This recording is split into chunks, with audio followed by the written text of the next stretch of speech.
You don't like my opinion, but you have to respect it. In much the same way as I respect your opinion, whatever it is. But when it comes to the issue of legal, there are rules to follow. So let me start with what the Minority Leader said. Malinaw sa rules natin eh. A witness cited in contempt may be ordered by detained in such a place as may be designated by the committee alone or andun yung or with the concurrence of the Senate President by either A, one detention order. So the Senate President has the power to do that. Mr. President, may I be allowed to interject, and then of course it is the pleasure of the Senate President if he wants to answer again. Unang-una, Mr. President, sa rule, ang sinabi po sa Rule 6, a witness in contempt may be ordered detained in such a place that may be designated by the committee alone.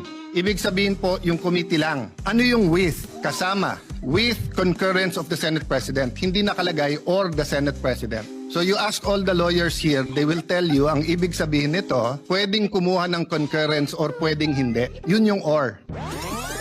Or, andun yung or eh. Or, andun yung or eh.